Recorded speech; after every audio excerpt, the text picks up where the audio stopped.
现在有请我们阿米尔博士给我们来介绍 BSP 的技术，欢迎阿米尔。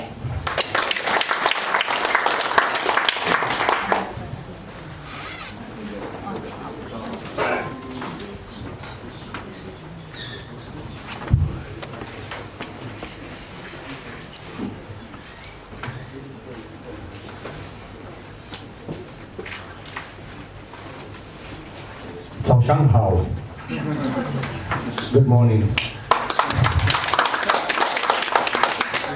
And thank you for coming here.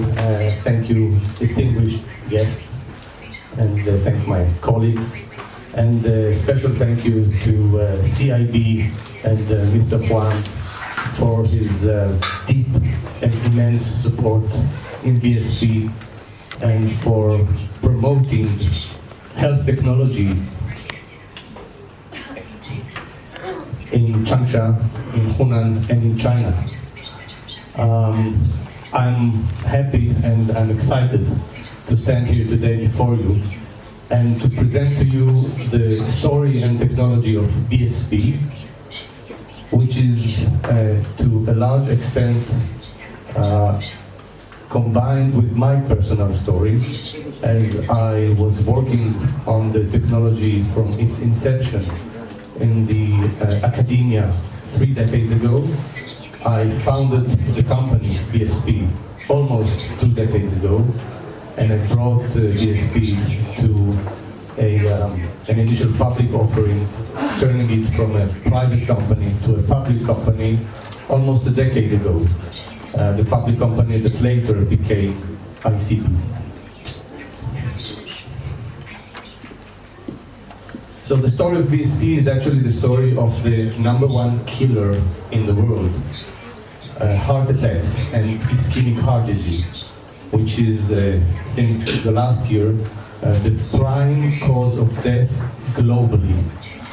So both in Asia, Europe, the Americas, Australia, all over the world, this is what kills people. And it starts with the blocking of the coronary arteries, the vessels that lead blood to the cardiac muscle itself. And then the damage is caused in the heart's muscle. The damage is caused there, but it is not seen by conventional, non-invasive systems. The most advanced system that the cardiologists have today is the ECG, the instrumentation that shows the electrical signal of the heart. But conventional ECG cannot detect and cannot diagnose ischemic heart disease, the disease that leads to heart attacks.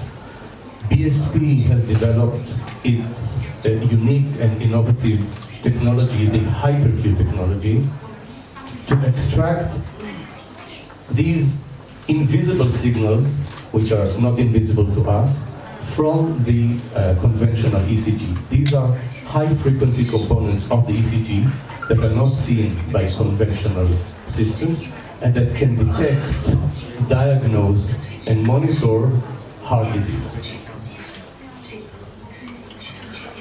This is a screen of the BSP system.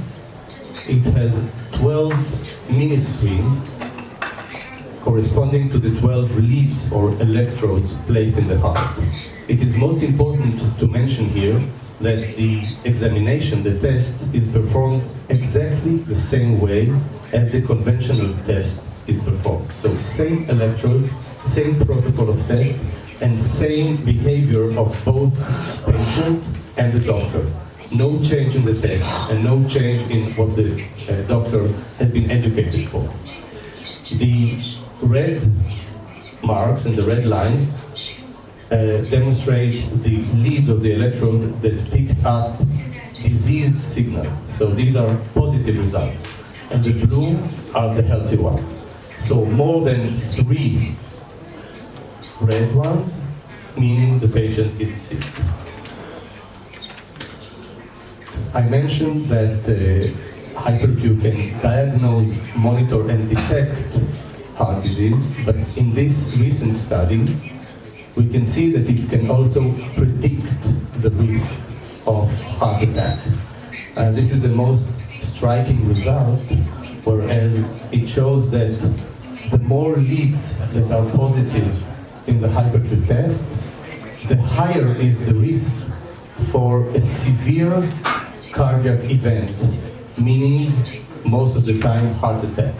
We see here in this axis the survival rate, meaning how many people did not have a severe event. And we see that for 5 leads or more, only 60% not have heart attack after 90 days, meaning that 40% of the patients that were tested by the system got a heart attack after 90%.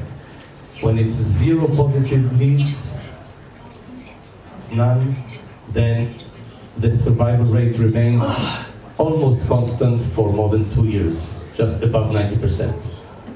2 leads, 1 or 2 leads goes down. 3 or 4 further down, so about 20% of the people are prone to heart attack after a year or more.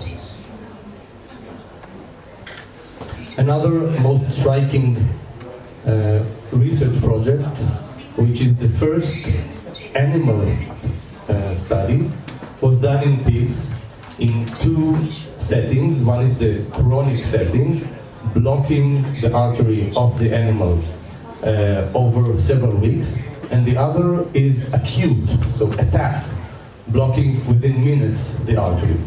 In those 2, we demonstrated that HyperQ can detect the blockage much before, a very long time before, the standard troponin enzyme, which is used today for human heart attacks, detects it. So this is equivalent to around 2 or 3 years in real life for a human heart that is getting diseased.